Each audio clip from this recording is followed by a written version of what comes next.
Welcome, everyone. Glad you could join us for another deep dive. Yeah, good to be here. Today, we're looking into some really fascinating prophetic timelines. Absolutely. We've got source material that really maps out specific spiritual periods, events, even symbolic figures. It's quite detailed. Right, and our goal here is to try and unpack some of these concepts for you.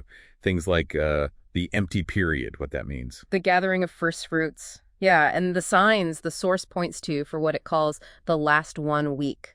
Okay, let's start with that empty period. It sounds, well, empty, but the source calls it a sowing and farming time. How does that work? Right, it's an interesting term. The idea is that this period, stretching from Pentecost right through to its end, isn't empty of divine action. It's more, perhaps, empty of certain kinds of human culmination. Okay.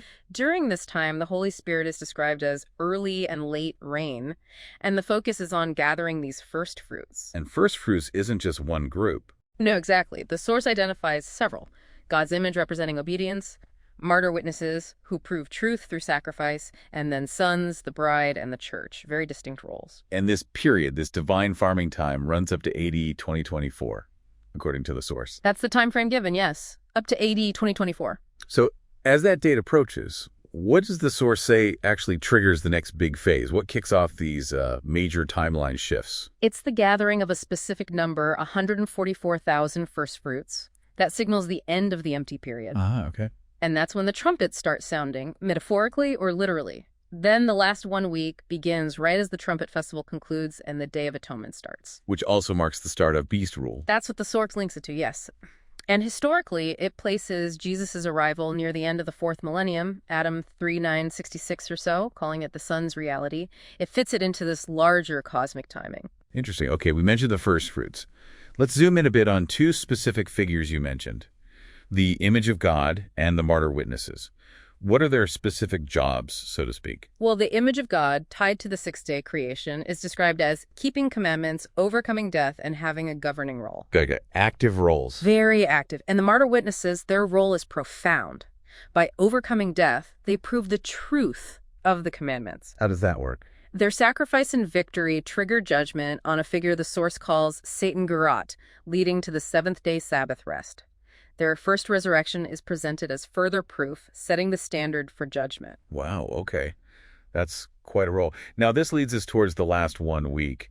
The source really leans on the book of Revelation for this part, right? Heavily. It sees Revelation as primarily detailing the specific final week. So what are the signs? How does it start?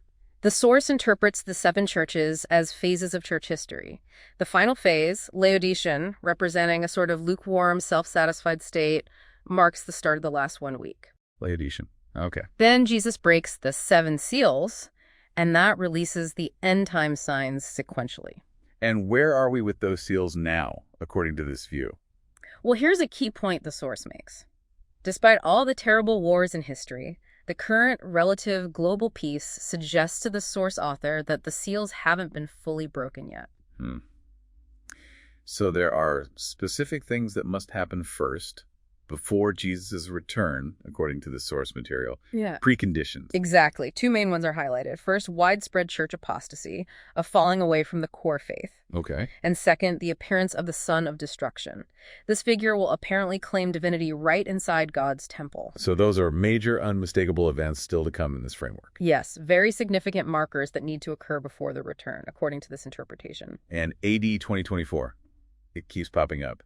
What's its ultimate significance in this timeline? AD 2024 is marked as the conclusion of the 6th millennium. For the source, this signals the imminent arrival of the true bridegroom and the start of the 7th day, the 1,000-year kingdom. It's a hinge point. Right, so let's try to wrap our heads around this. We've covered the empty period, this time of divine preparation. The crucial roles of the firstfruits, especially the martyr witnesses. And the specific signs, like the seals and the appearance of the son of destruction, all pointing towards this last 1 week. It's a very intricate picture. It certainly is. A detailed framework laid out by the source, connecting prophecy, history, and specific future events. Definitely gives you a lot to think about. So here's something maybe to ponder as we close. How do these specific, detailed concepts about timing and purpose resonate with you personally as you think about where we might be in these larger cycles?